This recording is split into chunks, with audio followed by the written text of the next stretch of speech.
अखंडं सच्चिदानन्दं अवाङ्मनसगोचरम् आत्मानं अखिलाधारं आश्रये अभीष्टसिद्धये निरञ्जनं नित्यमनन्तरूपं तप्तानुकम्पाकृतविग्रहं वै ईशावतारं परमेशमुख्यं तं रामकृष्णं शिरसा नमामि। यथा तेरदाहिका शक्ति रामकृष्णे स्थिता ह्या सर्वविद्यास्वरूपां तां शारदां प्रणमाम्यहम्।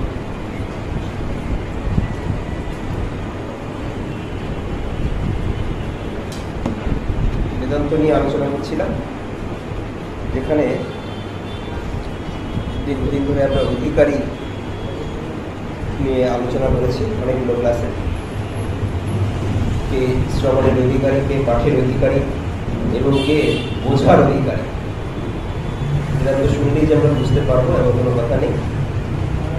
অধিকারী হওয়ার জন্য কতগুলো তার প্রস্তুতি পর্ব থাকে, সেগুলো নিয়ে আমরা দীর্ঘদিন ধরে আলোচনা করেছি। তা গত ক্লাসে যেটা আমাদের শুরু হয়েছে সেটা হচ্ছে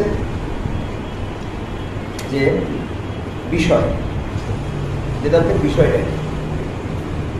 বেদান্ত বলতে আমরা দেখেছি যে বেদ অন্ত অর্থাৎ উপনিষদ, এটা হচ্ছে মূল বেদান্ত অর্থাৎ উপনিষদ স্বরূপ। বেদান্তের বেদের শেষ ভাগ, যেটা বেদের অন্তর্ভাগ, শেষ ভাগ বা বেদের সার ভাগ এভাবে বলা হয়। বেদে অনেক কিছু আছে, কর্মকাণ্ড ইত্যাদি, যজ্ঞ, যাগ যজ্ঞ, উপাসনা ইত্যাদি অনেক কিছু বলা আছে, কিন্তু সার ভাগটা কি, নির্যাসটা কি, শেষ পর্যন্ত বেদ কি বলতে চাইছে? তার মানে কি এই যাগ যজ্ঞ করে যাও, শুধু কর্ম করে যাও, তা নয়। অন্তে হচ্ছে এই সব কিছুই হচ্ছে মিথ্যা। এই জগৎটা হচ্ছে তুমি যতই কর্ম করো না কেন, এর কোনো শেষ নেই। এবং ব্রহ্ম লোক পর্যন্ত পুনরাবর্তী অর্জুন, গীতা যেমন ভগবান বলেছেন, বলছেন যে যতই তুমি করো না কেন, যেই লোকেই তুমি যাও না কেন, এই কর্মের ফলে এক একটা লোক আমরা গ্রহণ করি, তো এক একটা লোকে গ্রহণ করি, লোক প্রাপ্ত করি, সেখান থেকে কিন্তু আবার পুনরাবর্তী অর্জুন, এখানে তোমাকে পৃথিবীতে আসতে হবে। তাহলে এই শেষ কোথায়? তাহলে চলতে থাকে, বলছে না, এটাই শেষ নয়, এই কর্মটাই শেষ কথা নয়, এর কর্মেরও শেষ আছে। শ্রীরামকৃষ্ণ বলতেন যে কর্ম হচ্ছে আদিকাল, কর্মেরও শেষ আছে। সেটার বোঝানোর জন্যই বেদান্ত বলছেন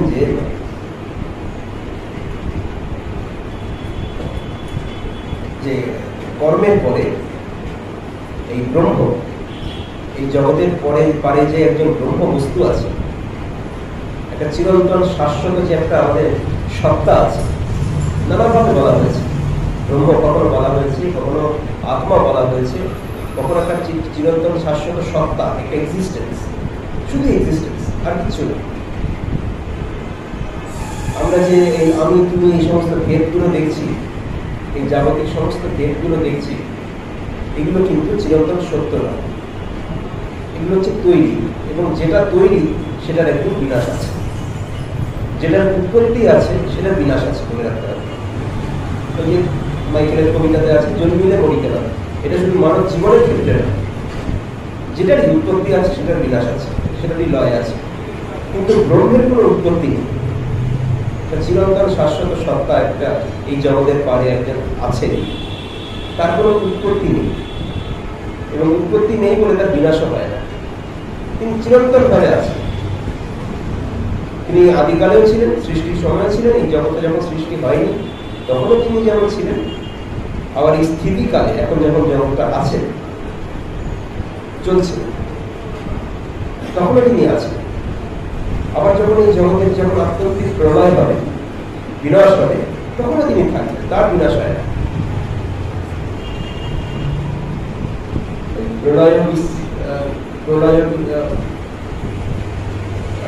গানে আছে, প্রলয় বিস্মৃতি কালে একাকী বিস্মৃতি মাঝে একাকী পুরুষরা আছে না, এরকম একটা কিছু একটা গান আছে। বলছেন যে এই মা সম্বন্ধেও, মা সম্বন্ধে বলতে গিয়ে ঠাকুর বলছেন যে যখন সব বিনাশ হয়, যখন প্রলয়কালে যখন সব বিনাশ হয়ে গেছে, তখন মা সব সৃষ্টির বীজগুলোকে কুড়িয়ে ভেঙে একাকী বিরাজ করে। তিনি একা বিরাজ করছেন। যে ব্রহ্ম তিনি শক্তি, যিনি ব্রহ্ম তিনি শক্তি, এরকম বলে ঠাকুর বুঝিয়েছেন। তা আমরা যেটা বলতে যাচ্ছি সেটা হচ্ছে বেদান্তের বিষয়টা কি, এটা বলতে গিয়ে বোঝাচ্ছেন যে বেদান্ত বলছেন, বেদান্ত বিষয় বলছেন যে জীব ব্রহ্মৈক্যম শুদ্ধ চৈতন্য ব্রহ্মেয়া অত্র এব বেদান্তানাম তাৎপর্য। তাহলে বেদান্তের তাৎপর্য হচ্ছে, বিষয়টা কি বলছে, জীব ব্রহ্মৈক্যম শুদ্ধ চৈতন্য, জীব এবং ব্রহ্মের ঐক্য, এটা বোঝানোর জন্য এটাই হচ্ছে বেদান্তের বিষয়। এই এত উপনিষদ আছে এবং উপনিষদের যে একে কি বলবো, উপনিষদটাকে এস্টাবলিশ করার জন্য আরো অনেক স্মৃতিশাস্ত্র আছে, যেমন ভগবদ্গীতা বা মহাভারতের কিছু আছে, শরৎ সুজানি, সংবাদ ইত্যাদি অনেক আছে, যেগুলোকে বেদান্তের উপকারী বস্তু বলা হয়েছে। এই উপনিষদে যা কথা আছে ভগবদ্গীতাতে তাই কথা আছে। তাই জন্য ভগবদ্গীতার প্রত্যেকটা অধ্যায় শেষে এই বলা আছে শ্রীমদ্ ভগবদ গীতা উপনিষদ। তাই জন্য ভগবদ্গীতাটাকে উপনিষদ বলা হয়েছে। এই কারণে উপনিষদ মানে ওই রকম নয়, বেদের সারভাগ বা অন্তভাগ নয়। উপনিষদ হচ্ছে যেটা উপনিষদে যা কথা বলা হয়েছে ভগবদ্গীতাতে ভগবান নতুন ভাবে সেই কথাগুলি বলেছে, তাই গীতাও একটা উপনিষদ। এবং আরেকটা কি, আরেকটা হচ্ছে ব্রহ্মসূত্র, ব্যাসদেব রচিত ব্রহ্মসূত্র, 555টি সূত্র আছে। সেখানে সূত্রাকারে তিনি বেদান্তের তাৎপর্য, বেদান্তের যে ধারণাগুলো সেগুলো তিনি লিখে রেখে গেছেন, বলে রেখে গেছেন সূত্রাকারে। এই যে এই সমস্ত বিষয়গুলো, এই সমস্ত যে জিনিসগুলো, এই সবই হচ্ছে বেদান্ত। তাহলে এই সবের প্রতিপাদ্য বিষয়টা, এই জিনিসগুলো কি বলছে, এই উপনিষদগুলো, এত এত উপনিষদ বা এই শারীরক ভাষ্য বা ব্রহ্মসূত্র বা এই ভগবদ্গীতা বা অন্যান্য মহাভারতের যে কিছু কিছু জিনিস আছে, সেইগুলো কি বলতে চাইছে? বলছেন যে জীব ও ব্রহ্মোত্তম, জীব এবং ব্রহ্মের অভেদন।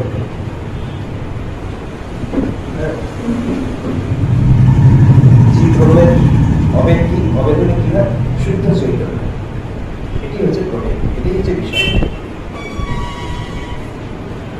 জীব ব্রহ্মের অভেদ, এটাই একটা অবস্থা আছে, বিরাট অবস্থা আছে। জীব ব্রহ্মের অভেদ বলতে গিয়ে শঙ্করাচার্যের একটা শ্লোক মনে করছেন। সেখানে শঙ্করাচার্য বলছেন যে শ্লোকার্থেন প্রবক্ষ্যামি যদুক্তম গ্রন্থ কোটি, মানে গ্রন্থ কোটি, 1 কোটি গ্রন্থে যা বলা হয়েছে সেটা আমি একটা শ্লোকের অর্ধেক অংশে আমি বলে দেব। একটা শ্লোক 2 লাইন নিয়ে, 2 পয়া, মানে এই যে শ্লোকার্থেন প্রবক্ষ্যামি যদুক্তম গ্রন্থ কোটি, একটা দাঁড়িয়ে, তারপর হচ্ছে আবার আরেকটা, একটা পয়ের অর্ধেক অর্ধেক। ব্রহ্ম সত্য জগৎ মিথ্যা জীব ব্রহ্মৈব নাম, ব্রহ্ম সত্য এবং জগৎ মিথ্যা, এটা হচ্ছে একটা। যেমন ঠাকুর বলছেন যে বেদান্তে, তো বেদান্তে কি লেখা আছে? তো বেদান্তে এটাই লেখা আছে, ব্রহ্ম সত্য আর জগৎটা মিথ্যা, এটাকেই ধারণা করতে হবে। তাহলে এইটা গেল এই শ্লোকের অর্ধেক একটা লাইন, ব্রহ্মসত্য জগৎ মিথ্যা। তারপরের অংশটা কি বলছে? জীব ব্রহ্মই না হয়, অর্থাৎ জীব, এই জীব যে আমরা দেখছি চারদিকে চারপাশে, এই জীব হচ্ছে ব্রহ্মই, ব্রহ্ম ছাড়া আর কিছু নয়।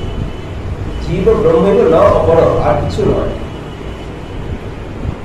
শুধু এইটুকু বলে থামতে বলেন না যে জীব ব্রহ্মই, জীব ব্রহ্ম, এইটুকু বললেন শুধু, না অপর, আর কিছু নয়, এটার উপর স্ট্রেস দিলেন।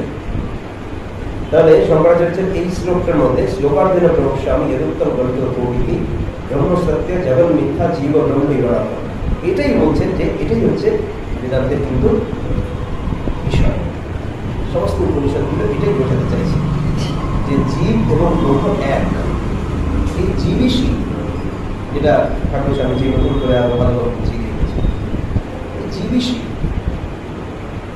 আবার সর্বম বিষ্ণুময় জগৎ, এক একটা শাস্ত্রে এক এক রকম ভাবে বোঝানো হয়েছে যে যারা বিষ্ণুর পুজো করেন তারা, তাদের জন্য হচ্ছে সব কিছুর মধ্যে সর্বম বিষ্ণুময় জগৎ। আবার হচ্ছে যারা শৈব, যারা শিবের ভাষা, তারা বলবেন যে এই জীবই হচ্ছে শিব। এখন জীব এবং ব্রহ্মের ঐক্য লক্ষণ, ঐক্য মানে এটা বলতে গিয়ে একটুখানি কিছু ব্যাখ্যা আছে। আমরা ঐক্য মানেটা কি বোঝাই? ঐক্য মানে কিন্তু এইরকম নয়। এর ব্যাখ্যা, এই সূত্রের ব্যাখ্যা বলছে যে ধরুন এক গ্লাস জল এবং এক গ্লাস দুটো আমার কাছে দেওয়া হলো, আমি দুটোকে মিশিয়ে দিই, একটা বড় একটা পাত্রে দুটো মিশিয়ে দিই, দুধ আর জল মিশে গেল, এক হয়ে গেল, আর আলাদা করা যাবে না। সেগুলো একটা ঐক্য স্থাপিত হলো। এক মুঠো বাড়ি, এক মুঠো ছোট ছোট চিনি দুটো মিশিয়ে দিল, বাড়ি চিনি মিশিয়ে আলাদা করা যাবে, কষ্ট। দুধ আর জলকে আলাদা করাই যাবে। চিনি আর বাড়ি একসঙ্গে মিশিয়ে দিলাম, আলাদা করা যাবে, এটা একটা ঐক্য স্থাপিত হলো। কিন্তু বলছে যে এই জীব ব্রহ্মের ঐক্য কিন্তু এইরকম কোনো ঐক্য নয়। বলছে যে এই মিশ্রণের ফলে যে এক হয়ে যাওয়া, এরকম কোনো ঐক্য নয়। এই জীব ব্রহ্মের ঐক্য মানে হচ্ছে কিন্তু এটা অন্য ব্যাপার। যে ক্ষীর ও নীরবত, এই ক্ষীর মানে হচ্ছে দই, দুধ, আর নীর মানে হচ্ছে জল, এই দুটো মিশে গেল, এরকম ঐক্য কিন্তু নয়। বলছে যে এটা তার মানে কি? এটা হচ্ছে আরেকটা উপনিষদের উদাহরণ দিচ্ছে, যে একটা, এটা হচ্ছে মাইনর উপনিষদ, মূল উপনিষদ গুলো নয়। বলছে যে ঘটে নষ্টে যথা ব্যোম গোমৈব ভবতি স্বয়ং তথোপাধি বিলয়ে ব্রহ্মৈব ব্রহ্ম। আগের ক্লাসে একটু আলোচনা করেছিলাম এটা। যেমন একটা গ্লাসটা ফাঁকা আছে, সুন্দর গ্লাস, বড় গ্লাসের মধ্যে জলের মধ্যে পোকাও হয়েছে, ফাঁকা তো নেই, জলের মধ্যে পোকা হয়েছে।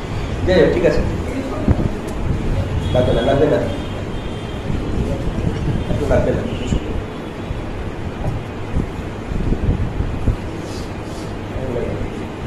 আমি এটা বোঝানোর জন্য বলছি যে এই যে এখানে দেখুন শূন্য গ্লাস আছে, বলছি যে এই শূন্য গ্লাসটার মধ্যে কি আছে, ভেতরে কি আছে? ভেতরে একটা শূন্য স্থান আছে, মানে আকাশ আছে। আবার গ্লাসের বাইরেও একটা আকাশ আছে। তাহলে ভেতরের গ্লাসটাকে বলা হচ্ছে এটা ঘট। আগে তো এরকম গ্লাস টাস ছিল না, তাই আমাদের শাস্ত্র ঘট দিয়ে বোঝানো হচ্ছে, ঘট ইউজ করা হতো। বলছে যে এই ঘটের ভেতরে একটা আকাশ আছে, একটা শূন্য স্থান আছে, বাইরেও শূন্য স্থান আছে। তাহলে ভেতরের শূন্য স্থানটাকে বলা হবে, ভেতরের আকাশটাকে বলা হবে ঘটাকাশ, আর বাইরের যে আকাশটাকে বলা হবে সেটা হচ্ছে বাইরের আকাশ। এবার বাইরের আকাশ আর ভেতরের আকাশ কিন্তু একই, আকাশ মানে একই। তাহলে আমরা ঘটাকাশ কেন বলছি? এই গ্লাসের আকাশ এবং গ্লাসের বাইরের আকাশ, এটা আমি কেন বলছি? এটা বলছি এই গ্লাসটা আছে, এই গ্লাসটা একটা বিভেদ সৃষ্টি করে রেখেছে।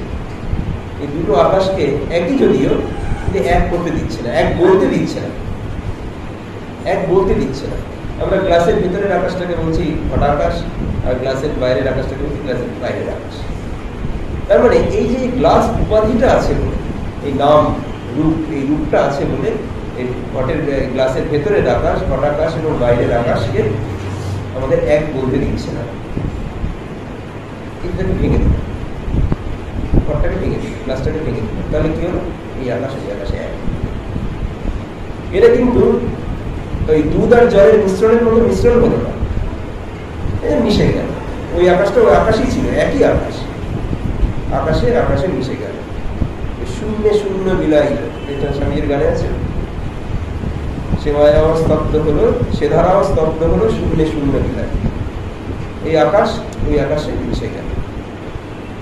তেমনি আমাদের এই দেহের বাইরে, দেহ মনের বাইরে একটা ব্রহ্ম বস্তু আছে, চৈতন্য আছে, সর্বভূতে সবকিছুর মধ্যে চৈতন্য।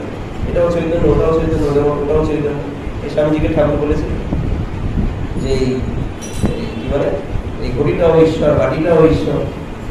তখন ওরা হাসছিল, কি বলে হাজার মশাই, এই ঘটিটাও ঈশ্বর, এটাও ঈশ্বর, এটাও ঈশ্বর, সবই ঈশ্বর। তখন ছুঁয়ে দিয়েছিল, কি বলছিস না, ছুঁয়ে দিয়েছিল। 3 দিন ওই ভাবছিল, কিছু খেতে পারছে না, সব কিছুর মধ্যে সেই ঈশ্বরই দেখছে। ভাতের থালার মধ্যে ঈশ্বরই দেখছে, ভাতগুলো ঈশ্বর দেখছে, খেতে পারছে না। রাস্তা পার হচ্ছে, যে গাড়িটাও ঈশ্বর, তাকে ঈশ্বর দিচ্ছে, করছে না, অ্যাক্সিডেন্ট হয়ে যাবে। গাড়িটাও ঈশ্বর, আমিও ঈশ্বর, গাড়িটাও ঈশ্বর, কে সরব? সত্যি ইচ্ছাও হবে না। তা বলছে যে আমাদের এই চারদিকে চৈতন্য আছে, ব্রহ্ম আছে। আবার এই যে এই ঘট, দেহ ঘট, এটাও একটা ঘট, এটাকে বলা হচ্ছে দেহ ঘট। এই দেহ ঘটের ভেতরেও কিন্তু সেই চৈতন্যই আছে। দেহ বলতে শুধু বলতে দেহটা না, দেহ বলতে দেহ মন, এটাও বুঝতে হবে। দেহ মন নিয়ে আমাদের একটা উপাদান তৈরি হবে। শুধু বডি, এটা ইংরেজিতে বলা হয় বডি মাইন্ড কনস্টিটিউশন। দেহ মনের একটা উপাদান তৈরি হবে। শুধু দেহ বলতে কিন্তু এই যে হাড় মাংসের এই খাঁচাটা নয়, দেহটা নয়।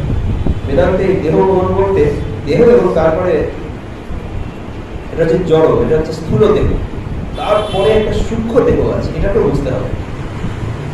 আমরা যখন জগৎ বলি বেদান্তে, সেই জগৎ বলতে কিন্তু স্থূল জগৎটাকে বোঝায় না। এই শুধু পৃথিবীটা, ভারতবর্ষ, পৃথিবী, শুধু এইটুকু না, পুরো জগৎ একেবারে। জগৎ বলতে স্থূল জগৎ এবং সূক্ষ্ম জগৎ। এখানে স্বর্গ, নরক, পাতাল ইত্যাদি সমস্ত লোককে বোঝানো হয়েছে, যেগুলো আমরা দেখতে পারি না, যেগুলোতে আমরা এই শরীর যেসব লোকগুলোতে যেতে পারে না, আলাদা দেহ দরকার। তাই জন্য মৃত্যুর পরে স্বর্গে যাচ্ছে, মৃত্যুর পরে ওই লোকে যাচ্ছে, এগুলো বলা হয়। নানা রকম লোক আছে, স্বর্গলোক, ইন্দ্রলোক, প্রেতলোক, জগলোক, এই সমস্ত নানা রকম লোক আছে। ওগুলো আমাদের কাছে এখন কল্পনা বলে মনে হয়, কারণ ওইসব লোকের কথা আমরা শুধু বইতেই পড়ব, কারণ আমরা সশরীরে যেতে পারছি না। এই শরীর নিয়ে ওইসব লোকে যাওয়া যাবে, ওইসব লোকে যেতে গেলে সেই রকম দেহ দরকার। দেবলোকে যেতে গেলে, স্বর্গলোকে যেতে গেলে বহু পুণ্য অর্জনের ফলে যে দেহটা উৎপন্ন হয়, সেই দেহটা স্বর্গলোকে যেতে পারে। আবার যেমন যেমন কর্ম, সেই খারাপ কর্মের ফলে যে দেহটা প্রাপ্ত হবে, সেই দেহটা নিয়ে সে একদম নরকে যাবে। এগুলো বলা হয়েছে, অস্বীকার করার কোনো ব্যাপার নেই, কারণ এইগুলোই হচ্ছে প্রত্যক্ষ। যে সর্বদ্রষ্টা, সবকিছু যিনি দর্শন করছেন, তিনি এগুলো বলছেন। সর্বজ্ঞাতা যিনি, তিনি এগুলো বলছেন, সুতরাং অস্বীকার করার কোনো উপায়। তো এখন কথাটা হচ্ছে যে আমাদের এই বডি মাইন্ড কনস্টিটিউশন যেটা আছে, দেহ এবং মনের যে উপাদানটা আছে, এই উপাদানের ভেতরে কিন্তু চৈতন্য আছে, আবার বাইরেও চৈতন্য আছে। দেহটা চলে গেল, এই স্থূল দেহটা নাশ হয়ে গেল, স্থূল দেহটার জন্ম আছে, আবার 60 কি 70 কি 80 বছর পরে এই দেহটা বিনাশ প্রাপ্ত হয়, দেহটা শেষ হয়ে যায়। কিন্তু তাতে তো কোনো অসুবিধা আমাদের লাভ হচ্ছে না। তাতে কিন্তু এই ঘটের মতো দেহটা ভেঙে গেল তা কিন্তু নয়, ঘটটা ভেঙে গেল, আকাশ মিশে গেল, ঘট আকাশ আর বাইরের আকাশ মিশে গেল, তা কিন্তু হচ্ছে না। দেহটা মিশে গেলেও, দেহটা নষ্ট হয়ে গেলেও একটা সূক্ষ্ম শরীর আছে, এটা মনে রাখতে হবে। স্থূল শরীরটা নষ্ট হবে, তার পেছনে একটা সূক্ষ্ম শরীর আছে। সূক্ষ্ম শরীরটা কিন্তু আমাদের সমস্ত সংস্কার, সমস্ত কর্মফল, সূক্ষ্ম মন, বুদ্ধি, চিত্ত, অহংকার, এগুলোকে সব নিয়ে কিন্তু আবার আরেকটা দেহে প্রবেশ করে। এই যে গীতাতেও ঠিক একই কথা বলা হয়েছে, উপনিষদের কথাটাই বলা হয়েছে, শরীরম যদবাপ্নোতি যচ্চাপ্যুৎকামনিশ্বরঃ গৃহীত্বৈ তানি সংয়াতি বায়ুর্গন্ধানি বাশয়া শ্রোত্রম চক্ষুস্পর্শনম চ রসনম ঘ্রাণ এব চ অধিষ্ঠায় মনশ্চায়ং বিষয়ানুপসেবতি उत्क्रामन्तं स्थितं मापि पुञ्जानं मापुरान्वितं विगुणानां पश्यन्ति पश्यन्ति ज्ञानचक्षुषु। যে শরীরম ইয়াত অবাপ্নোতি, শরীরটা যখন বেরিয়ে যাচ্ছে, দেখবেন নাভিশ্বাস যখন উঠেছে, মৃত্যু পথযাত্রী অনেকেই দেখেছেন এখানে, মৃত্যু পথযাত্রী যখন উঠছে, নাভিশ্বাস বেরোচ্ছে, সেই সময় তার যখন শ্বাস প্রশ্বাস,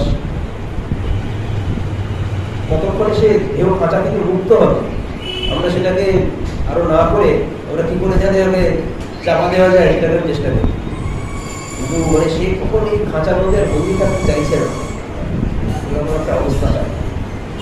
তার এই শরীরটা একেবারে ফেলে দিতে চাইছে, শুনে এই নতুন শরীর আরো লাভ করতে চাইছে। শেষ সময়টা মায়ের কথাতে আছে যে সে দেখতে পায় যে পরে তার কি গতি হবে, কিরকম জন্ম হবে, কোন লোকে যাবে, তারপরে সে আস্তে আস্তে শরীরটাকে ত্যাগ করবে। তার শরীরটা যখন প্রাণান্তর, যখন বাইরে যাচ্ছে, তখন কি করে শরীরটা চলে গেল, দেহটা নষ্ট হয়ে গেল। হৃদয় তানি সংয়াতি বায়ুর গন্ধানি বাশয়া, তখন সূক্ষ্ম শরীরটা আমাদের এই মন, বুদ্ধি, চিত্ত, অহংকার, এই সমস্ত কিছু মানে হচ্ছে আমাদের সংস্কারের পুটলি, যা কর্ম করেছি, ভালো মন্দ যা যা করেছি এই জন্মে, সেই সংস্কারের পুটলিটা নিয়ে ও বায়ুর গন্ধানি বাশয়া, বায়ু যেমন গন্ধকে বহন করে নিয়ে যায়। যেমন একটা গোলাপের বাগানের পাশ দিয়ে যাচ্ছে, সুন্দর গোলাপ, গোলাপের গন্ধ আসছে, আবার তুমি থাপার মাঠের পাশ দিয়ে যাচ্ছে, দেখা যাবে, পাশ দিয়ে যাচ্ছে, তাহলে কি বায়ু তো নির্লিপ্ত, বায়ুতে কোনো গন্ধ নেই, যে আপনি যেখান দিয়ে যে এরিয়ার উপর দিয়ে যাচ্ছেন সেখানকার গন্ধটা বায়ু গন্ধকে বহন করে নিয়ে যাচ্ছে। তেমনি আমাদের যখন এই শরীরটা যখন নাশ হয়ে যাচ্ছে, আমাদের এই সংস্কারগুলো সব বায়ু যেমন গন্ধকে বহন করে নিয়ে যায়, তেমনি এই দেহ থেকে অন্য দেহে উঠে যাচ্ছে, চলে যাচ্ছে, কারণ তার সংস্কার এখনো বাকি আছে, কর্মফল এখনো ভোগ করা বাকি আছে, কর্মফল ভোগ করা বাকি আছে বলে তার আরেকটা দেহ দরকার। এই দেহেতে আর হচ্ছে না, এই দেহেতে সে আর সেই সমস্ত ভোগ করতে পারছে না, ভোগ করে নিয়ে সংস্কারটাকে নিয়ে আরেকটা দিকে ঢুকে গেল। তাহলে দেখা গেল যে এই দেহটা চলে গেল, চৈতন্য কিন্তু এই বাইরের চৈতন্যের সঙ্গে এক হতে পারল না, কারণ তার কর্মফল এখনো বাকি আছে। সূক্ষ্ম শরীর তাকে আরেকটা স্থূল শরীর ধারণ করা, আমাদের সূক্ষ্ম শরীরটা আরেকটা স্থূল শরীর ধারণ করা। তাহলে কিভাবে তাহলে হবে? এই যে ঘটাকাশ যেমন বাইরের আকাশে যেমন মিশে যায় যেমন ভাবে, তাহলে আমাদের এই ভেতরেই চৈতন্য, আমাদের ভেতরে শুদ্ধ চৈতন্য আছে, দেহ মনের পারে আমাদের ভেতরে শুদ্ধ চৈতন্য আছে। সেই শুদ্ধ চৈতন্য বাইরের চৈতন্যের সঙ্গে কিভাবে একীভূত হবে? জীব ব্রহ্মের ঐক্য বলা হয়েছে না, তার জন্য দরকার কিন্তু এই দেহ নাশ না, তার জন্য দরকার সাধন ভজনের দ্বারা মনের নাশ। এটা শ্রীরামকৃষ্ণ বলেছেন যে এই মনও জড়, মনেরও নাশ হয়। সাধন ভজন করতে করতে মন যখন নাশ হবে, মনের নাশ মানে মন যখন সমাধিস্থ হবে, সমাধিস্থ হলে মনে নাশ হয়। তখন বলছে মনে তখন আর কোনো কাজ থাকে না, মনটা তখন মৃত হল। বা মনটা মৃত হলো বলতে তখন এই মনটা তখন অকর্তা লাভ করে, অকর্তৃত্ব লাভ করে। তখন ঈশ্বরই কর্তা, আমি অকর্তা, এই বোধ লাভ করে। ঈশ্বরের হাতে পুতুল বলে মনে হয় নিজেকে, তখনই হচ্ছে মুক্ত বলে। মুক্ত বলে কিন্তু নির্বাণ ওসব তো আছে, কিন্তু আমাদের ঠাকুর সাহেব যে এটাই বুঝিয়েছেন যে মুক্ত মানে হচ্ছে, এটাতেও আছে মুক্ত বলতে একটা আলাদা একটা অর্থ আছে। মুক্ত বলতে আমরা যতদিন আমার নিজের লেখা আমরা নিজে সামলাবো ততদিনই আমরা বদ্ধ।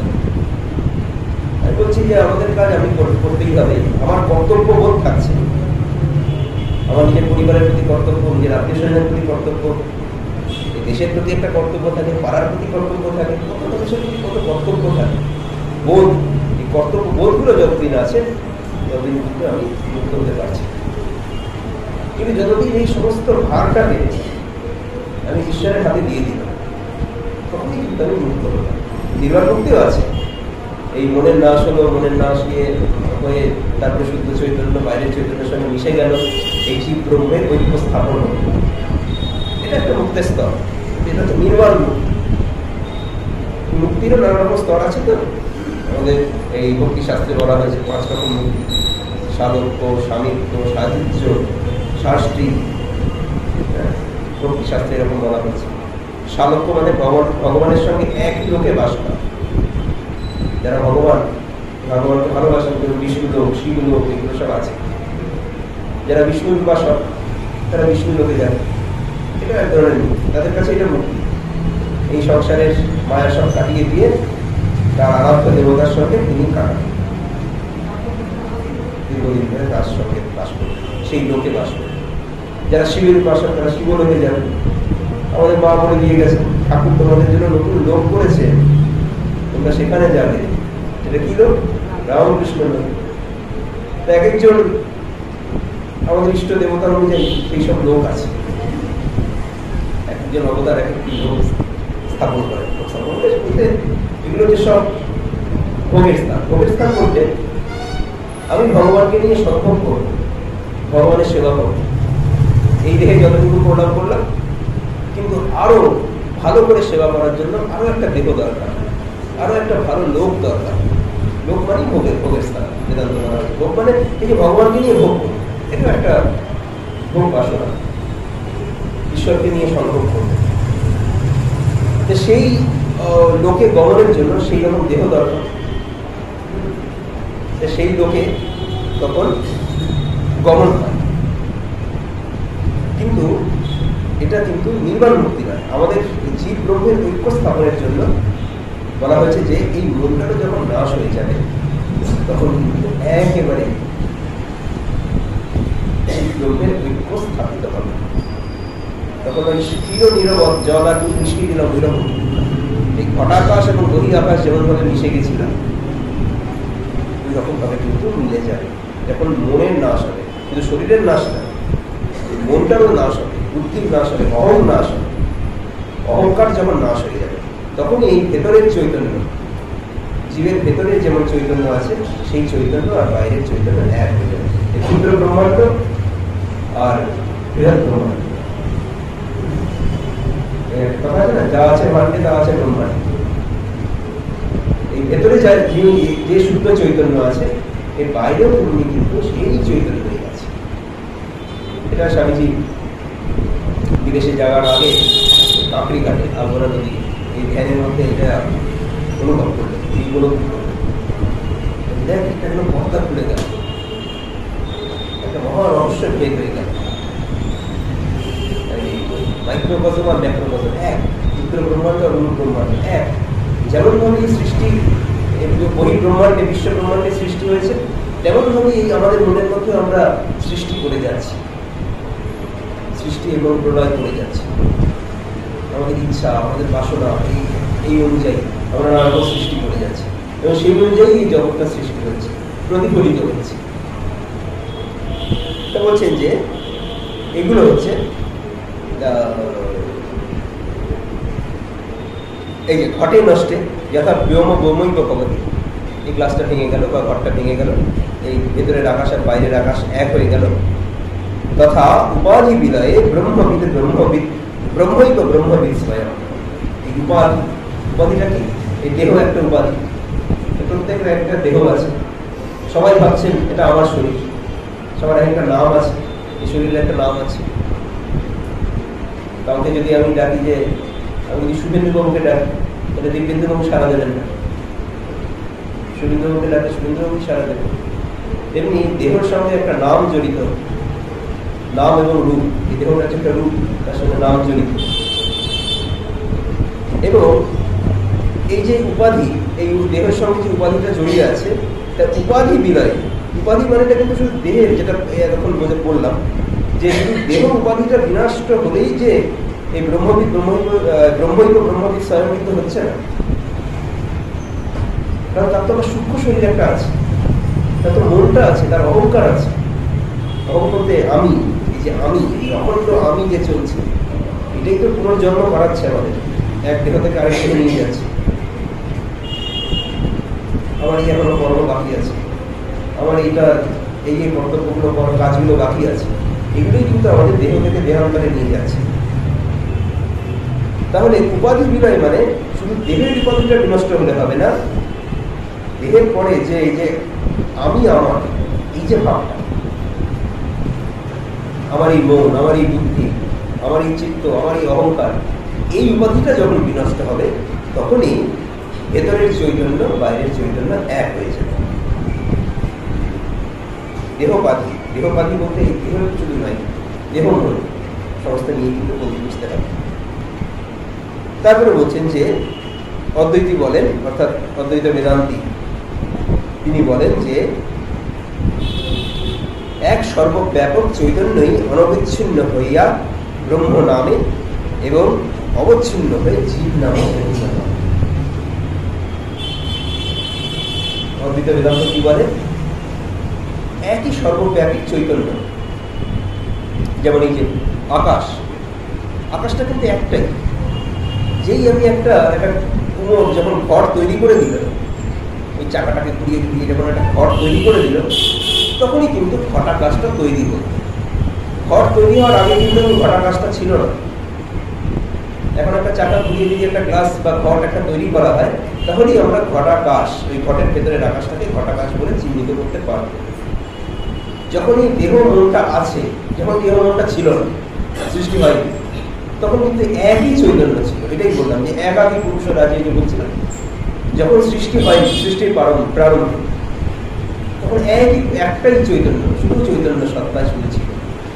যেই সৃষ্টি হলো, এই কুম্ভক যেমন ঘরটা সৃষ্টি করলেন, তেমনি আমাদের এই দেহ মন নিয়ে যে ঘরটা তৈরি হলো, তার ভেতরে যে চৈতন্য থাকে, চৈতন্য আছে, সেটাকে আমরা বলছি যে অবচ্ছিন্ন চৈতন্য। তার ভেতরে যেটা আছে সেটা হচ্ছে অবচ্ছিন্ন, মানে অবচ্ছেদ হয়ে আছে, ছিন্ন হয়ে আছে। মানে বাইরের যে অনন্ত আকাশটার সঙ্গে ওই ভেতরের ক্ষুদ্র আকাশটাকে এক হতে দিচ্ছে না, এটা ছিন্ন, অবচ্ছিন্ন আকাশ ভেতরের আকাশটা। আর বাইরের যে আকাশটা অনবচ্ছিন্ন, বিরাট আকাশ, বিরাট যে চৈতন্যটা আছে। তাই এই হচ্ছে অদ্বৈত বলেন, অদ্বৈতী বা অদ্বৈতবাদী বলেন যে এই ব্রহ্ম ওই ব্রহ্ম একই, কিন্তু এই ঘরটা তৈরি হয়েছে বলে এই দুটো আকাশকে যেন মনে হচ্ছে আমার আলাদা। একটা বালতিতে জল আছে, একটা লাঠি আপনি ডুবিয়ে দিন, এটা দেখানোর পরে একটা ইলিউশন তৈরি হয় ফিজিক্সে। এটা একটা ইলিউশন, অপটিক্যাল ইলিউশন। দেখবেন যে লাঠিটা যেন মনে হয় দুভাগ হয়ে গেছে, নিচের লাঠিটা মনে হয় যেন বেঁকে গেছে, উপরের লাঠিটা আমি ধরে রয়েছি, জলের নিচের অংশে যে লাঠিটা ওটা যেন মনে হয় বেঁকে আছে, মনে হয় যেন দুটো লাঠি, ওখানে আর একটা লাঠি, আমার হাতে একটা লাঠি, কিন্তু তা কিন্তু নয়। এটা একটা দৃষ্টিভ্রম, দৃষ্টিভ্রম হচ্ছে, আমার ইলিউশন হচ্ছে, মনে হচ্ছে যেন দুটো লাঠি। তেমনি আমাদের এই দেহ এবং মনটা আছে বলে আমরা সেই অনন্ত চৈতন্যকে আমরা মনে করছি যে এটা আমার ভেতরের চৈতন্য, এটা আমার ভেতরের, ওটা আমার বাইরের। এটা আমাদের দৃষ্টি ভ্রম হচ্ছে। এটা কি বলা হয়েছে? মায়া। এরপরে আরো আসবে অদ্বৈতবাদী এরকম ভাবে বলবে এটা কি বলা হচ্ছে? মায়া। মায়ার প্রভাবে আমরা দুটো চৈতন্যকে এক হতে দিচ্ছে না, এক হতে দিচ্ছে না। আমরা যদি মনে করি যে কিছুই নেই, বলে না যে আমি দেহ নই, আমি মন নই, আমি বুদ্ধি নই, আমি অহংকার নই, আমি চিত্ত নই, এই যে নই নই করে নেতি নেতি করে যখন অদ্বৈতবাদী এগিয়ে যাবে, অহংকার চিত্তানি নাতম নাচ শত্রু জীবে নাচ প্রাণ নেত্রে নাচ যোগ ভূমির না তেজ না বায়ু চিদানন্দ রূপ শিবোহম শিবোহম।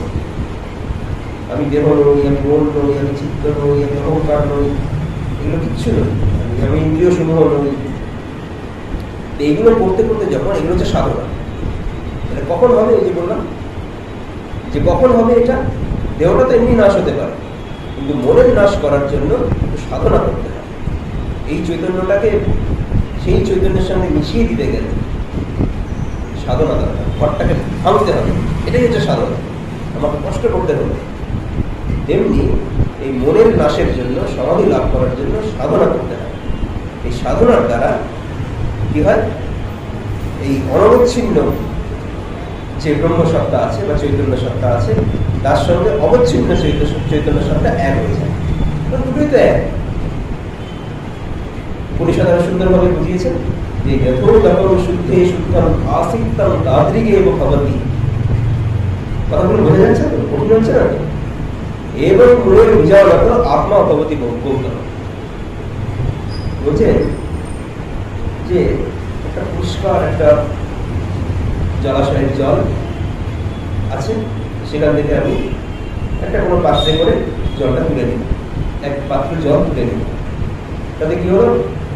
একই জল, কিন্তু তুলে নেওয়ার পরে আমি বলছি যে পাত্রের জল এবং জলাশয়ের জল, বাইরের জল, পাত্রের জল এবং পাত্রের বাইরের জল। বা এমন উদাহরণ দিয়েছেন বেদান্ত যে একটা জলাশয়ের ভিতরে আমি একটা ঘরকে ডুবিয়ে রাখবো, বলছি না, ঘরটাকে ডুবিয়ে রাখছি। ডুবিয়ে রাখার পরে কি হলো? ওই যে ঘরটা ওই বাইরের জল আর ভেতরের জলটাকে ভেদ করে দিল। আমি বলছি যে এটা ঘটের জল, এটা ঘটের ভেতরের জল, আর ওটা যে ঘটের বাইরের জল। তা কিন্তু নয়, একই জল, আমি শুধু পাত্রটাকে ডুবিয়ে রেখেছি, ধরে রেখেছি। আর মনে হচ্ছে যে দুটো জল আলাদা। তুমি তুলে দিলাম, তুলে নিলাম এক পাত্র জল, মনে হচ্ছে যেন ওই জলটা আলাদা, কিন্তু আলটিমেটলি ওই দুটো জল আলাদা হয় না। কিরকম? ব্রহ্মজ্ঞান লাভ করার পরে, সমাধি লাভ করার পরে তখন কি হয়? যখন শুদ্ধে শুদ্ধম, ঘরটা যখন ভেঙে দিলাম, যেই পাত্রটা ভেঙে দিলাম, তখন সেই জল আর ওই জল এক হয়ে গেল। সেই শুদ্ধ জল আর এই শুদ্ধ জল এক হয়ে গেল। তখন শুদ্ধে শুদ্ধম, যখন জল, সেই শুদ্ধ জল যেমন এই শুদ্ধ জলের সঙ্গে এক হয়ে যায়, তেমনি ব্রহ্মজ্ঞান লাভের পরে ব্রহ্মবিদ সেই ব্রহ্মের সঙ্গে লীন হয়ে যায়। তাই জন্য মহান সাধককে, যিনি ব্রহ্মজ্ঞান লাভ করেছেন, তাকে বলা হয় ব্রহ্মবিদ। বলা হয় ব্রহ্মবিদ। আমরা এখন ব্রহ্মবিদ কথাটা যাত্রার সঙ্গে জুড়ে দিই, তা নয়। ব্রহ্মের লীন মানে তিনি ব্রহ্মের সঙ্গে লীন হয়ে আছে, তারা পুনর্জন্ম হবে না। সাধকেরও পুনর্জন্ম হয়, কারণ তার সাধনা বাকি থাকলে আবার লাভ, আরেকটা দেহ লাভ করে আরো সাধনা করতে শুরু করবেন। এটাতে প্রমাণও আছে। বলছেন যে প্রাপ্য পুণ্যতাং লোকাং শিত্বা শাশ্বতী সমাধ শুচীনাং শ্রীমতাং গেহে যোগভ্রষ্ট বিজায়তে। যোগভ্রষ্ট, যে যোগ থেকে ভ্রষ্ট হয়েছে, মানে এখনো তার যোগ কমপ্লিট হয়নি, তিনি কি করবেন? তার দেহটা তো শেষ হয়ে গেল, কারণ দেহের একটা নির্দিষ্ট বয়স আছে, দেহটা শেষ হতেই হবে। কারো 60, কারো 70, কারো 80, কারো 90, দেহটা শেষ হতেই হবে। তার দেহটা শেষ হলেও তার তো সাধনা শেষ হলো না। তখন সেই যোগী কি করেন? জন্মনামন্তে জ্ঞানবান মাং আয়না, বলছেন যে শিক্ষা শাশ্বতী সমান শুচিনাম শ্রীমতাং গেহে। তিনি কি করেন? কোন রাজা, নিষ্ঠাবান, প্রজাবৎস, সৎ। রাজা কিন্তু সৎ হবে এমন কোনো কথা নেই, বা প্রজাবৎস হবে এমন কোনো কথা নেই। তাই বলছেন যে সুচি নাম, খুব পুণ্যবান, শ্রীমতা রাজা রাজার ঘরে। এই মধুবাবু শরীর যাওয়ার পরে ঠাকুর বললেন যে মধুর কি গতি হবে, কেমন জিজ্ঞাসা করলেন। ঠাকুর বললেন কোনো রাজা রাজার ঘরে জন্ম, কারণ একটু ভোগ বাসনা ছিল, কাজ করেছে, ভগবানের সেবা করেছে, কিন্তু ভোগ বাসনা আছে। ভোগ বাসনা না হলে মুক্তি হবে না, শেষ না হলে, ভোগ বাসনা শেষ না হলে মুক্তি হবে না। এটা বললেন যে কোনো রাজা রাজার ঘরে জন্ম, এই সুচিলাম শ্রীমতাম গেহে যোগ ভ্রষ্ট যায়। আরেকটা গতি হয়, আরেকটা গতি কি হয় সেটা আবার ভগবান বলছেন যে অথবা যোগিনামেব কুলে ভবতি ধীমতা এতদ্ হি দুর্লভতরম লোকে জন্ম যদি দৃশ্যম। বলছেন যে অথবা হয় রাজার ঘরে জন্ম হবে, তার যদি ভোগ বাসনা থাকে সে ভোগ করবে, অথবা বলছেন যে অথবা যোগিনামেব কুলে ভবতি, যোগীদের কুলে জন্মগ্রহণ করবে, যোগীদের বংশ। মানে তার বাপ ঠাকুরটাও সাধক ছিল, এমন পুত্রে এমন ঘরে তিনি পুত্র হয়ে জন্ম। তার বাবাও সাধক ছিল, তার ঠাকুরটাও সাধক। যোগিনাও এই কুলে ভগবতী কথা, এটা হচ্ছে দুর্লভ। ভগবান বলছে এটা হচ্ছে দুর্লভ। এটা ঠিক দুর্লভতা, এটা হচ্ছে দুর্লভ, খুব মানে একদম দুর্লভতর, সবচেয়ে দুর্লভ এটা। এবং যোগীর ঘরে জন্মগ্রহণ করা, লোকে জন্ম বিষয়। তা বলছেন যে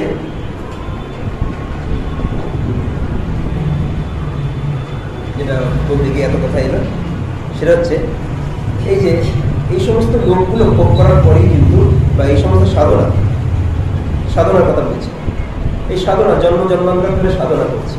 মায়ের কথাতে আছে যে অনেক এক জন্মে হয়তো একবারই কি আর সব হয় বাবা, বলে এক জন্মে হয়তো অনেক জপ তপ করলো, পরের জন্মে একটুখানি ভাব হলো, তারপরের জন্মে আরো একটু হলো, সমাধি কি আর কষ্ট করে হয়? শেষে একেবারে নির্বাণ সমাধি, পরে একেবারে শেষ জন্ম, ওটা হচ্ছে একেবারে শেষ জন্ম নির্বাণ সমাধি।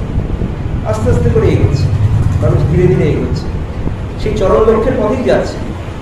স্বামীর কথা আছে না, আমরা সবাই সেই আলটিমেট সেই চরম লক্ষ্যের পথেই যাচ্ছি, মুক্ত হতেই যাচ্ছি, কিন্তু ধীরে ধীরে।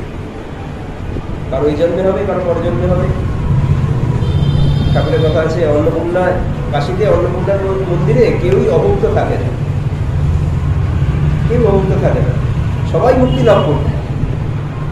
অন্নপূর্ণার মন্দিরে, এটা বলতে গিয়ে ঠাকুর বলছেন যে অন্নপূর্ণার মন্দিরে কেউই অভুক্ত থাকে না, কিন্তু কেউ তাড়াতাড়ি খাবার পায়, আবার কারো খাবার পেতে পেতে সন্ধ্যে দূরিয়ে যায়, অভুক্ত কেউ থাকবে না। তাই জন্য কেউ তাড়াতাড়ি সিদ্ধি লাভ করে। এখানেই সাধনার গুরুত্ব, তার সাধনা কতটা দৃঢ় হচ্ছে, সে দৃঢ়ভাবে সাধন ভজন করছে কিনা। যে সাধন ভজন করবে, যে চেষ্টা করবে, সে তাড়াতাড়ি খেতে পারবে, সে তাড়াতাড়ি মুক্তি হতে পারবে, সে তাড়াতাড়ি শান্তি লাভ করবে।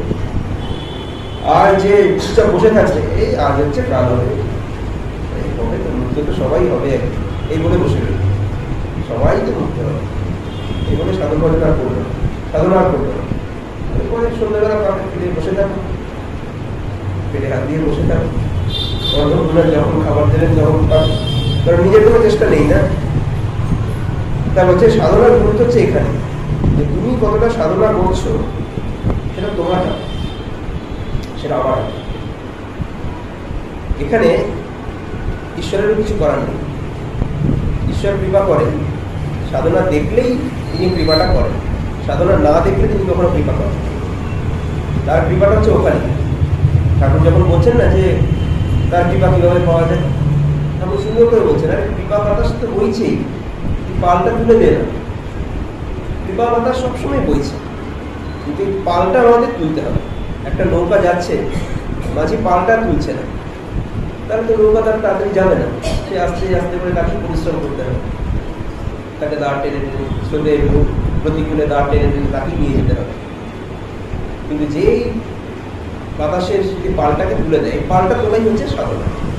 তাই আমরা কিভাবে এই উপাধি বিলয় করবে, সমাধি লাভ করবে, সেটা বলতে গিয়ে এত সাধন ভজনের কথা বলছে যে জীব ব্রহ্মের এই ভেদ কিন্তু বাস্তব না। এই ভেদটাকে আমরা তৈরি করেছি, আমরা মনে করছি যে ভেতরে আমি আছি, আমি আমার বলে এই দেহটা আমার, এই মনটা আমার, এই বুদ্ধিটা আমার, এই অহংকারটা আমার, এরকম একটা তৈরি করেছি। আমি আমার মধ্যে একটা তৈরি করেছি এই ভেদ জ্ঞানটা, কিন্তু এই ভেদটা কিন্তু বাস্তব নয়, অজ্ঞান জন্য হয় কল্পিত বা মিথ্যা। এই বেদান্ত এটা কি বলছে যে ব্রহ্ম সত্য, জগৎ মিথ্যা। এই জগৎটা বলতে কিন্তু বোঝানো হয়েছে যে আমার এই অজ্ঞানটা মানে এই যতটুকু যাকে আমি আমার বলে ভাবছি, এই বস্তুটা আমার, এই দ্রব্যটা আমার, এই বাড়িটা আমার, এটা আমার, সেটা আমার, দেহটা আমার, এটা কিন্তু অজ্ঞানের ফলে হচ্ছে। এবং এটা মিথ্যা বলতে চিরন্তন নয়, এটা শাশ্বত নয়, এটার একদিন তৈরি হয়েছে, এটার একদিন বিনাশ হবে, এটার উৎপত্তি আছে, এটার বিনাশ হবে। কিন্তু এই অজ্ঞান জন্য হয় এটা কল্পিত। এই জগৎ হচ্ছে কল্পনা, এই কল্পনায় এই জগৎটাকে তৈরি করেছে। এই জগৎ কিন্তু একদমই সত্য নয়, বাস্তব নয়। বলছে যতকাল এই ভেদক অজ্ঞান থাকে ততকাল জীব নিজেকে ব্রহ্ম হতে ভিন্ন, ক্ষুদ্র, মলিন, জনন মরণশীল ইত্যাদি রূপে জানে। জীব নিজেকে যতক্ষণ এই ব্রহ্ম হতে ভিন্ন মনে করে, অর্থাৎ এই যে আমি আমার ভিতরে একটি আত্মা আছে আর পরমাত্মা বাইরে, আমি আর ঈশ্বর, এই দ্বৈতবাদ, অদ্বৈতবাদ, ঈশ্বর ভক্ত এইসব লোক স্বীকার করে না, ভক্ত ভগবান এসব কিন্তু অদ্বৈতবাদ স্বীকার করে না, অদ্বৈত বেদান্ত বলছে সব কিছু কিন্তু ভেতরে সেই চৈতন্য, এক চৈতন্য সবটাই আছে। তারা বলেন যে ঢেউ একটি সমুদ্র, আর এক একটি জীব হচ্ছে একটি তরঙ্গ বা এক একটি ফেনা, বুদবুদ, এইভাবে কিন্তু অদ্বৈতবাদ স্বীকার করে। সেখানে ভক্ত ভগবানের কোনো এরকম ভাবে স্থান নেই, এটা দ্বৈতবাদের দৃষ্টি। কিন্তু শ্রীরামকৃষ্ণের এমন কথা আছে যে যতক্ষণ দেহবোধ আছে ততক্ষণ অদ্বৈতবাদ, যে তুমি আমি ঈশ্বর, সোহং ভাবটা ভালো নয়, সোহং ভাবটা ভালো নয় ঠিকই, কিন্তু আমাদের বেদান্ত চর্চা করার উদ্দেশ্য হচ্ছে, অদ্বৈত বেদান্ত চর্চা করার উদ্দেশ্য হচ্ছে আমাদের কিন্তু দর্শনটা কিন্তু অদ্বৈত, আমাদের দর্শনটা কিন্তু অদ্বৈত দর্শন।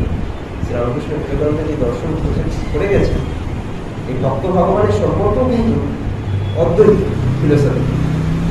কারণ একদিন সর্বত কিন্তু আমি আর আমার ইষ্ট এক,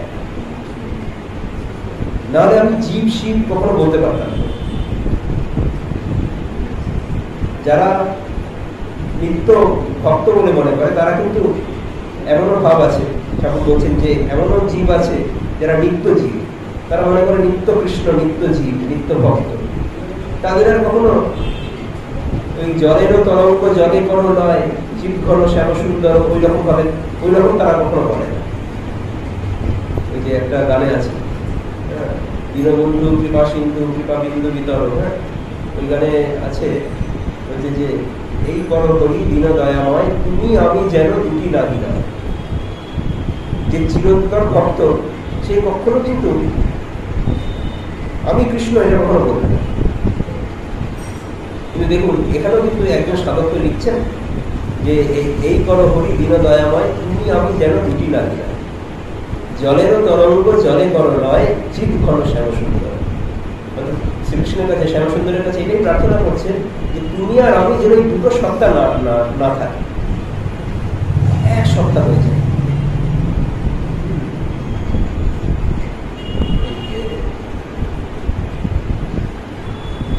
যখন হলো রাসলীলার ব্যাখ্যা যখন করছেন, রায় রামানন্দের সঙ্গে মহাপ্রভুর বিচার হচ্ছে, রামানন্দকে বলছেন যে বলো আরো কিছু বলো।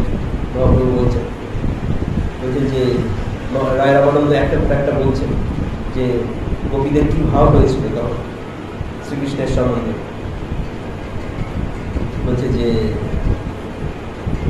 এর থেকে দাস্য ভক্তি, তারপরে হচ্ছে সখ্য ভাব, তারপরে হচ্ছে শান্ত, প্রথমে শান্ত ভাব, তারপরে শান্ত দাস্য ভাব, শান্ত ভাবের থেকে উজ্জুত হচ্ছে দাস্য ভাব, দাস্য ভাবের থেকে উজ্জুত হচ্ছে সখ্য ভাব। এখানে ব্রজ গোপীরা, গোপ বালকরা ভগবানকে এইভাবে পেয়েছিলেন, সখ্য ভাবে, নেড়ে খাড়ে আয়রে এভাবে করে পেয়েছিলেন, সখ্য ভাব। তারপরে মা যশোদার ভাব, বাৎসল্য ভাব। তারপরে মহাপ্রভু বারবার করে বলে যাচ্ছেন, এও বাচ্চ, আরো কম, আগে কম হওয়া, এটা বাচ্চ, মানে এটা হচ্ছে তুচ্ছ, তার থেকে আরো আগে আরো কিছু বলো, তুচ্ছ ভাবের কথা কিছু বলো। তারপরে বলছে যে মধুর ভাব, যেটা রাধারানীর ছিল, হ্যাঁ, মধুর ভাব হচ্ছে আরো উচ্চ। তারপরে কান্তা ভাব, এই সমস্ত নানা রকম বলতে বলতে তারপরে রায় রামানন্দ শেষ পর্যন্ত বললেন যে, তারপরে শেষ ভাবটা বললেন যে নসর রমণ নভাব রমণী। এমন একটা ভাব হলো কবিদের মধ্যে যে স্ত্রী পুরুষের ভেদাভেদটাই চলে গেল, যে তিনি যে পুরুষ আর আমরা যে নারী, আমরা যে রমণী, এই ভাবটাই চলে গেল। মানে আত্মার ভাব, আত্মভাব, আত্ম পর্যায়ে চলে গেল, চৈতন্যের পর্যায়ে চলে গেল। স্বামী বলছেন না যে আত্মা এবং স্ত্রী পুরুষের ভেদ, মেয়েদের শিক্ষা দিতে হবে, মেয়েদের উন্নত করতে হবে সবাইকে, পুরুষ মন্ত্র মেয়ের মন্ত্র উভয়কেই চাই, এসব কথা যখন বলছে, আত্মা আবার কি থাকে, এটাই হচ্ছে। কিন্তু ভগবানের সাধনা করতে করতে এই ভাবটা আসে যে যখন তিনি বললেন যে নস রমণ নভাম রমণ, চৈতন্যদেব রায় রামানন্দের মুখটা চেপে দেবেন, আর বলো না, আর বলো না, এই কারণে তাহলে আর শরীর থাকবে না, সেইভাবে চলে গেলে, সেই দশায় চলে গেলে আর শরীরটা থাকবে না। আর আরেকটা হচ্ছে, আমি এই অবতার, এই অবতীর্ণ হয়েছে এই যুগে চৈতন্যদেবের ভাব অনুযায়ী, এইটা প্রচার করার জন্য না, এই অদ্বৈত জ্ঞান প্রচার করার জন্য না, আমি ভেদ জ্ঞান রাখতে চাই, আমি ভক্ত, এই ভক্তি, প্রেম ভক্তি বিতরণ করতে চাই। এর জন্য নসর রমণ রহমান রমণী মনে হচ্ছে অদ্বৈত ভাবে চলে গেল। তাই জন্য স্বামীজির এই লেকচার বক্তৃতাতেও আছে যে অদ্বৈত বেদান্ত যা জ্ঞান যেখানে আমাদের নিয়ে যেতে চায়, ভালোবাসাও কিন্তু আমাদের সেখানেই নিয়ে যেতে চায়, অর্থাৎ কোনো ভেদাভেদ রাখতে চায়। জ্ঞান আমাদের যেমন ভেদাভেদ অভেদে নিয়ে যায়, তেমনি ঈশ্বরের প্রতি প্রেম, ঈশ্বরের প্রতি ভক্তি বা ভালোবাসাও কিন্তু সেই অভেদেই নিয়ে যেতে চায়। তাই জন্য বলছেন যে এই কোনো হলি দীনদয়া হবে, তুমি আমি যেন দুটি না যায়, এই অভেদই হচ্ছে কিন্তু আমাদের লক্ষ্য। এই জন্য হচ্ছে অদ্বৈত বলা হয়েছে, আমাদের অদ্বৈত বেদান্ত আমরা চর্চা করি, কিন্তু ভক্তির পথের মাধ্যমে, এটা ঠাকুরের পথ, যে ভক্তির মাধ্যমে আমরা অভেদত্বে পৌঁছব। প্রথমে ভক্ত হনুমানের যেমন ভাবছি যে প্রথমে হচ্ছে দাস, যে দেহ বুদ্ধিয়া দাস, যখন আমার দেহ বোধ থাকে তখন তার অদ্বৈত ভাব কি করে আমরা বলবো, আমি সেই, আমি ব্রহ্ম, অহম ব্রহ্মাস্মি, এটা কি করে হবে? আমার দেহবোধ আছে, এদিকে আমি বলে যাচ্ছি যে আমি ব্রহ্ম, এটা তো মিথ্যাচার হয়ে গেল। ঠাকুর বলছেন যে সবই করা যাচ্ছে, অথচ বলছি আমি ব্রহ্ম, এটাতে পাপের বৃদ্ধি হয়। তাই জন্য কি না, ভক্ত ভগবান এই সম্পর্কে থাকা ভালো। এই সম্পর্ক থাকতে থাকতে কি হয়, দেহ বুদ্ধিটা এমনিই চলে যায়, নিজেকে বিলীন করতে করতে ভগবানের সেবার জন্য নিজের আত্মবিলয় এমনিই হয়ে যায়। তখন শুধু ভগবানের দিকেই মনটা থাকে, সবসময় তাকে নিয়েই যেন একটা আমার জীবনটা, সকাল থেকে রাত পর্যন্ত যেন ভগবানের জন্যই আমার জীবনটা থাকে। তখন আত্মবিলয় এমনিই হয়, তখন আর অহম ব্রহ্মাস্মি আর করতে হয়। বলছে দেহ বুদ্ধিয়া দাস, যখন দেহবোধ থাকে তখন তুমি প্রভু, আমি দাস, হনুমানের এটা ভাবছি। তারপরে বলছেন যে জীব বুদ্ধিয়া বদংশ, যখন আরেকটু উন্নত স্তরে থাকে, যখন দেহবোধটা থাকে না, আমার দেহবোধটা একেবারেও যায়, হালকা একটা মানে লেয়ারের মতো আছে, তখন মনে হয় যেন আমি জীব। কিন্তু আমি ব্রহ্ম বলতে পারছি না, একটা যেন একটা অর্থবাচ্য দশা স্তরে একটা আছে। তখন মনে হয় যেন এই জীব এবং ঈশ্বর একটা অংশাংশী ভাব।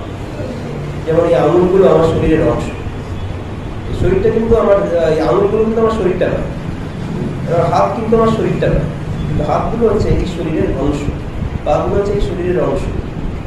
শরীরটা না থাকলে এগুলো থাকবে না, আবার এগুলো একাও বাঁচতে পারবে না, এগুলো কিন্তু প্রাণ। তেমনি জীব এবং ঈশ্বরের এরকম অংশাংশী ভাব যাতে আছে। বরং অংশ জীব লোকে জীব ভূত সনাতন, জীব হচ্ছে সনাতন, আমারই অংশ, জীবলোকে জীব হয়ে জন্মগ্রহণ করেছে। এই যে এই অংশাংশী ভাবটা হচ্ছে বিশিষ্টাদ্বৈত ভাব। আর অদ্বৈত ভাব হচ্ছে যখন একেবারে এই দেহমুখটা পুরোপুরি চলে গেছে। আত্মবুদ্ধিয়া তমে বাহ, দেখুন সেই রামকেই কিন্তু বলছে, হনুমান কিন্তু রামকেই বলছে, তার নিজের ইষ্টকেই বলছে যে যখন আত্মবোধ আসে, যখন দেহবোধ একেবারে চলে যায়, তখন মনে হয় তুমি আমি, আমি তুমি। তখন আর নিত্য দাসভাব কিন্তু আর থাকে না, তখন নিত্য ভক্তভাব আর কিন্তু থাকে। তখন রামের সঙ্গে একাত্ম বোধ হয়ে যায়, তখন প্রভুর সঙ্গে ভক্তের আর এই ভেদ জ্ঞান আর থাকে। এটাই বলছেন যে আমাদের এই অজ্ঞানটা যতক্ষণ আছে, দেহ বুদ্ধি যতক্ষণ আছে, এই দেহ বুদ্ধিটা আছে বলে এটা কল্পিত, কারণ কল্পিত বলেই এটা চলে যাচ্ছে, এটার উৎপত্তি আছে বলেই, ছিল বলেই এটা চলে গেল। যদি উৎপত্তি না থাকতো এটা কখনো চলে যেত। তার মানে বুঝতে হবে যে অজ্ঞানের এই যে দেহ বুদ্ধিটা আমাদের এর উৎপত্তি আছে, এই অজ্ঞানটা, তাই জন্য এই অজ্ঞানটা বিনাশ হলো। ব্রহ্মের তো বিনাশ নেই, তাই ব্রহ্মের কোনো উৎপত্তি হলো, কারণ ব্রহ্মের উৎপত্তি নেই বলেই ব্রহ্মের বিনাশ নেই। কিন্তু এই অজ্ঞানটা বিনাশ হলো, তখন কিন্তু ভেতরের আকাশ আর ভেতরের ব্রহ্ম আর বাইরের ব্রহ্ম এক হয়ে গেল। তার মানে বুঝতে হবে যে অজ্ঞানটা তৈরি হয়েছিল আমার মধ্যে। আমি একটা ভাবছিলাম যে এটা আমি, ওটা তুমি, এই আমার ভেতরে এটা আছে, এটা আমি আমার, আর এটা তুমি তোমার। এই যে পুরো জগৎটাই এভাবে চলছে, যুষ্মদস্মা শঙ্করাচার্য এইভাবে ব্রহ্মসূত্রের ভাষ্য তৈরি করে লিখেছে, শুরু করেছে। যুষ্মদস্মা এই ভাবটা, এই তুমি আমি, এই ভাবটা নিয়ে কিন্তু এই জগৎটা তৈরি হয়েছে। যতক্ষণ আমি নিজেকে ব্রহ্ম হতে ভিন্ন, ক্ষুদ্র, ব্রহ্ম হতে ভিন্ন মানেই আমি ক্ষুদ্র হয়ে গেলাম, মলিন হয়ে গেলাম। মলিন মধ্যে যত এই ক্ষুদ্র ক্ষুদ্র এই আমত্বগুলো, যার মধ্যে যত অজ্ঞানের আবরণ বেশি, আমরা বলি না এই লোকটা খুব পাপী, লোকটা খুব নীচ প্রকৃতি। তার মানে কি? তার মানে পাপী বলতে আর নতুন কিছু না, তার মধ্যে এই আমিত্বটা খুব বেশি, অজ্ঞানটা খুব বেশি। অজ্ঞানটা খুব বেশি বলে একজন খুব হীন কাজ করে ফেলে, একজন খুব হীন কাজ করে ফেলে, নিজ কাজ করে ফেলে। অজ্ঞানটা তার মধ্যে খুব পুরো একটা আস্তরণ ফেলে দিয়েছে। হালকা শীতে যেমন হালকা চাদরে হয়ে যায়, খুব যখন 8 ডিগ্রি 9 ডিগ্রি সেলসিয়াস যখন থাকে তখন একটা লেপ নিতে হয়, এটা যেন অজ্ঞানের একটা আস্তরণ। তেমনি আমাদের যার মনে অজ্ঞানের আস্তরণটা যত বেশি, তত আমরা হীন প্রবৃত্তিতে জড়িয়ে পড়ি, হীন কর্মে জড়িয়ে পড়ি। তখন আমরা বলি যে এই লোকটা খুব নিচ প্রকৃতি, পাপিটাকে ওরকম বলে দিতে হয়। সবার মধ্যেই এক। মা বলছেন যে সাধন করতে করতে দেখলে আমার মাঝে যিনি, তোমার মাঝে তিনি, দুলে বাগদি ডুবের মাঝেও তিনি। সবরূপী নারায়ণ, ইচ্ছারূপী নারায়ণ, আত্মরূপী নারায়ণ, পাপিরূপী নারায়ণ। স্বামী বলছেন পাপিরূপী নারায়ণ মানে দেখি সবার মধ্যে এক, সর্বমধ্যে এক প্রেমময়, একই চৈতন্য আছে সবার মধ্যে। কিন্তু সে নিজেকে, তার অজ্ঞানের আবরণটা এত বেশি বলে সে নিজেকে মলিন বলে ভাবছে, জনন মরণশীল বলে ভাবছে। আমি আজ মরে যাবো, কালকে আমার জন্মাবো, এই আমার শরীরটা আমার জন্মাবে, আগে ছিলাম, এরকম ভাবছে। অজ্ঞানের জন্যই ভাবছে। সত্যি হয়েছে, যতক্ষণ অজ্ঞান আছে ততক্ষণ মনে হয়েছে যেন সবই সত্যি। কিন্তু যখন সেই স্তরে পৌঁছে যাবে, সমাধিস্থ হবে মনটা আমাদের, সব মিথ্যা ছিল, এখন কি ভাবছিলাম এগুলো। ঠাকুর তাই জন্য সুন্দর স্বপ্নের উদাহরণ দিয়েছে। এক চাষি স্বপ্ন দেখছে, সে বিরাট রাজা হয়েছে, তার বিরাট বড় রাজপ্রাসাদ হয়েছে, তার সুন্দর সুন্দর 7টা রাজকুমার আছে। এবার তার স্ত্রী ডাকছে, ওঠো, তোমার ছেলেটা মারা গেল। তোর চাষা মাথায় হাত দিয়ে ভাবছে, কান্নাকাটি কিছু নেই চোখে। তোমার বলছি যে কোনো কান্নাকাটি নেই, তোমার ছেলেটা মারা গেল, যুবক ছেলেটা। বলছে দেখো, আমি একটা স্বপ্ন দেখছিলাম, আমি স্বপ্নে রাজা হয়েছি, বিরাট বড় রাজপ্রাসাদ, 7টা রাজপুত্র আছে আমার, কিন্তু আমার স্বপ্নটা ভাঙিয়ে দিবে। এখন তুমি বলো, আমি সেই 7টা পুত্রের জন্য কাঁদবো না আমি একটা পুত্রের জন্য কাঁদবো? সেই চাষা হচ্ছে ঠিক জ্ঞানী বলছে। তাই বলছে এই স্বপ্ন নয়, এই জগৎটা হচ্ছে স্বপ্ন। আমরা যখন স্বপ্ন দেখি, স্বপ্ন ঘুমটা ভেঙে গেলে স্বপ্নটা যেমন আমাদের কাছে মিথ্যা হয়ে যায়, তেমনি যেই আমরা ব্রহ্ম জ্ঞান লাভ করবো, সমাধি অবস্থা লাভ করবো, তখন এই জগৎটা আমাদের কাছে স্বপ্ন ঠিক একই রকম। কি ভাবছিলাম এত, এটা ঘুম থেকে একটা উঠলাম, তখন ঠিক জাগা হবে। ওই যে ঠাকুর গাইতেন না, যে ঘুম ভেঙেছে আর কি ঘুমায়, জাগে যোগে জেগে আছে,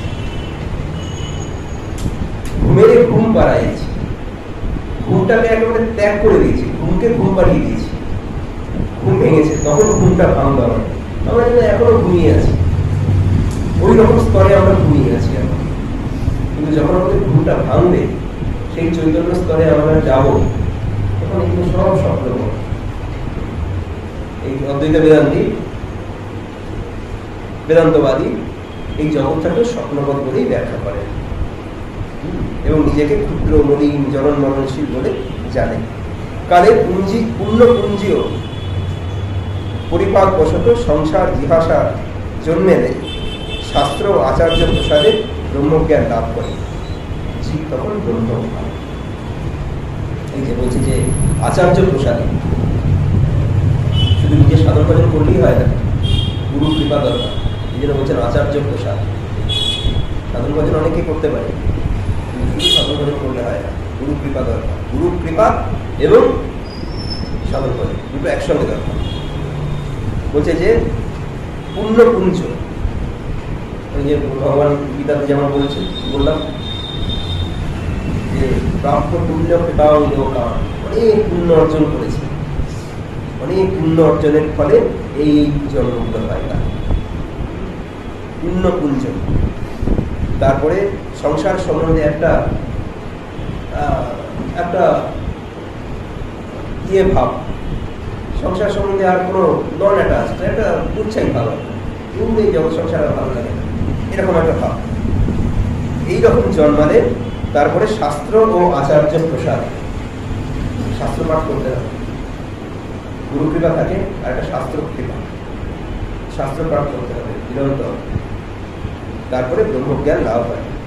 তখনই কি হয়, এই মনের নাশ হয়, এই উপাধিটা নাশ হয়ে যাবে, উপাধিটা তখন নাশ হয়ে গেল, দেহ মন যে উপাধিটা নাশ হয়ে যাওয়ার পরে তখন এই ঘটাকাশ এবং বাইরের আকাশ, এই দেহের ভেতরের আকাশ অর্থাৎ দেহের ভেতরের চৈতন্য এবং বাইরের চৈতন্য এক হয়ে গেল। তখনই বলতে হবে, তখনই বলা যায় যে এই জীব ও ব্রহ্মই না হয়, জীব ব্রহ্মই, এর থেকে অপর কিছু না। এটি হচ্ছে চরম বেদান্ত সিদ্ধান্ত। ওম শান্তি শান্তি শান্তি। হরি ওম তৎসৎ। শ্রী রাম কৃষ্ণ।